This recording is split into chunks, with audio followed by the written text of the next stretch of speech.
آقا ساعت چنده؟ آره دم دیگه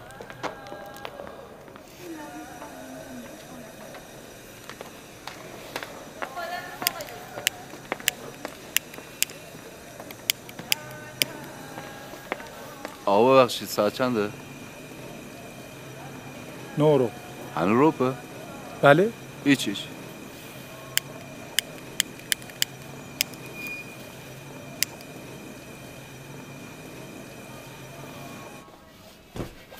سلام این فندک برام پر میکنی داداش بذار کارم تمام شه الان میام این کیکا چنده؟ قابل نداره اونا 500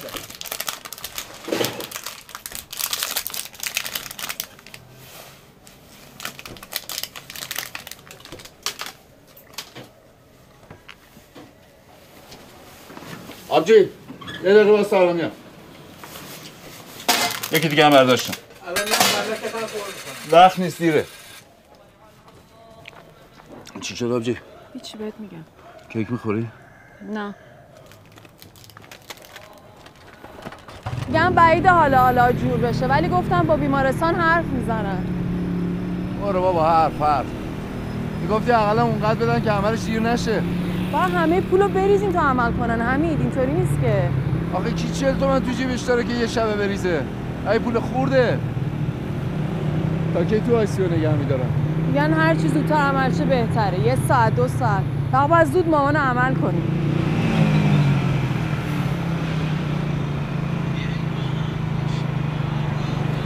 کیکر رو بده خوشنط شد؟ آره گفتم که بخور کیکو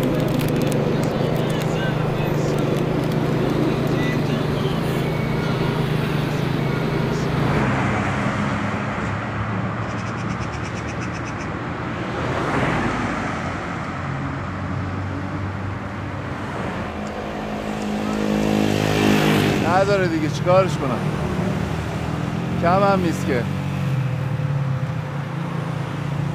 حالا این صندوقه میده میگن اوضاعشون به هم ریخته دبه نکنن یه وقت نمیدونم خدا رحم کنه حمید به جمشید یه زنگ بزن میگن رفیق این رئیس بانک من زنگ بزنم به جمشید هم فلان شده مامان خامش کرد پول گذاشت اونجا من زنگ نمیزنم به جمشیدا اوه نزن باشه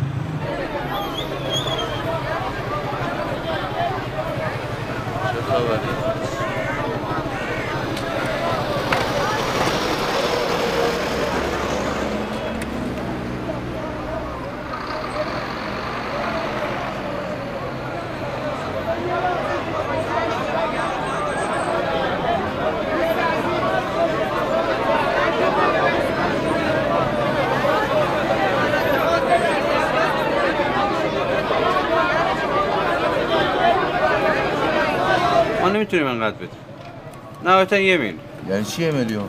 شوخی میکنی؟ داشت پول خودمونو بده بریم ظاهرا در جریان نیستیم خیلی وقت ما هفته 1 تومن میدیم ببین داداش شما هم در جریان حال ننه ما نیستی یا پولو میدی یا اینجا پول میکنم چی میگی؟ فایده نداره باید میشه رئیس شعبه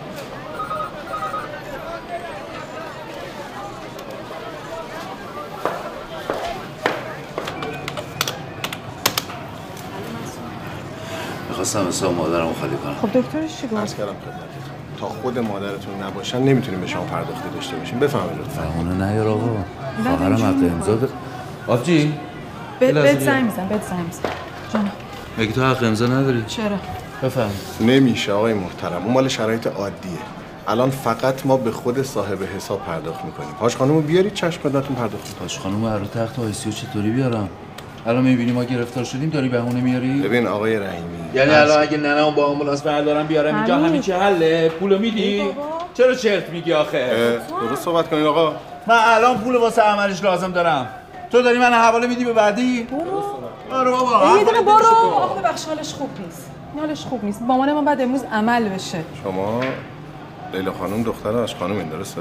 بله ببین خواهر من هر جایی یه قانونی داره دست منم بسته است کار که به راحتی نیستش که الان شرایط هم ما ببین گرفتاریم مادر من حالش خوب نیست میدونم بهش گفتید نمیشه ولی ما از صبح هر جا گشتیم نتونستیم پول جور کنیم تو رو خدا این پولو به ما بدید ببریم بیمارستان. ببینید اگه قرار من مشکل شما رو درک بکنم خب شما هم باید مشکل ما رو درک بکنید. الان همه اینا پولش رو میخوام.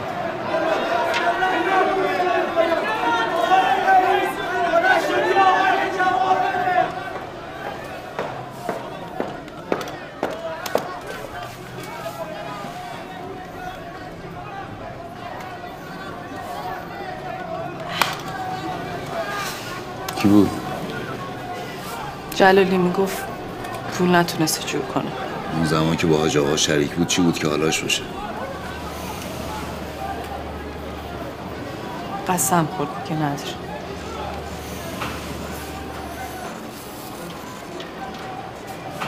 اگه من مهریم از جمشید گرفته بودم اینجوری نمیشد. حمید یه زنگ بهش بزن. من به اون نامرد زنگ نمیزنم. به خاطر مامان زنگ بزن. من به اون نفله زنگ نمیزنم. اون بی وجود اگه آدم بود دست روی تو بلند نمیکرد که میگم به خاطر جون مامان زنگ بزن. من به اون بی وجود زنگ نمیزنم. باش من میرم بیمارستان. کجا؟ مگه تو حق امضا نداری؟ تا پول من از اینا نگیرم که نمیرم.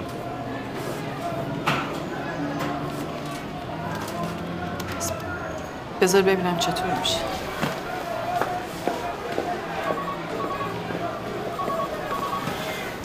بیا پسر جون بیا این لیوان آب رو بخور. این قدم جوش نزن. ببین اون آقا رو میبینی ایشون معاون شعبه است.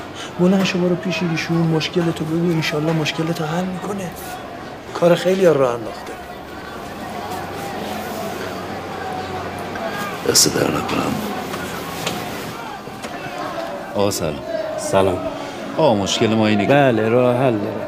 خیلی هم ساده است اگه بخوای. چه راه حلی؟ مؤسسه با کسر 25% یعنی برای حساب شما حدودای 9-10 میلیون ما بقیه پول رو میدیم. یعنی چی؟ یعنی 40 میلیون شما 30 میدین؟ دزدی تو روز روشن؟ ببین بزرگوار این حرفا رو نزن.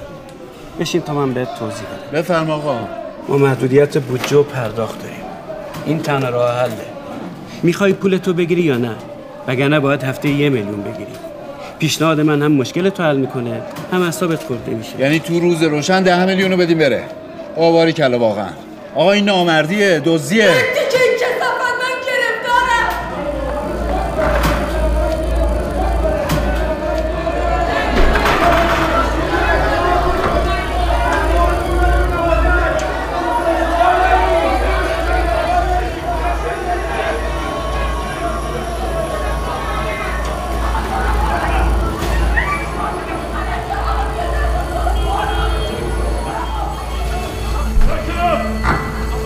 خواهر چی گفتی ها؟ نه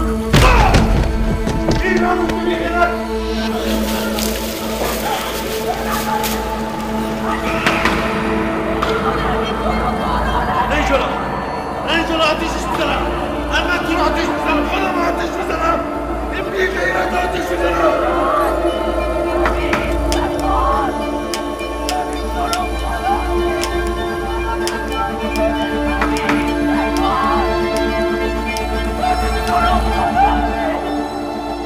آقا به خدا حال مامانم خوب نیست اصلا اون ناراحته. آقا تو رو خود نمیذارم ببرش. تو رو قرآن آقا تو رو خدا. آقا تو رو خدا حالش خوب نیست. آقا امروز حالش خوب نیست.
تمومش کن دیگه. مدلش همینه، یه حرفی میزنه بعد خودش پشیمون میشه ازت عذرخواهی میکنه. حالا ببین کی خانم. نه خودش خانم. یه لحظه گوشی. بله مادر من کجاست؟ مامان شما تو ریکاوری، عملش سنگین بود اما الان حالش خوبه. تا یه ساعت دیگه هم میارنش بیرون. خسته نباشید آقای دکتر. سلامت باشید. ممنونم. عمل چی؟ مگه بیمارستان نگفت که من دکتر ناصری عمل ایشون رو انجام دادن. از دکتر شهاب چی؟ دکتر ناصری کیه؟ ایشون از دکتر شهاب خیلی بهترن. یه لحظه وایسا. اونجا دارن میرن. الو. آره ببین من خودم باهاش صحبت میکنم، اصلا تو نگران این قضیه نباش. ولش کن.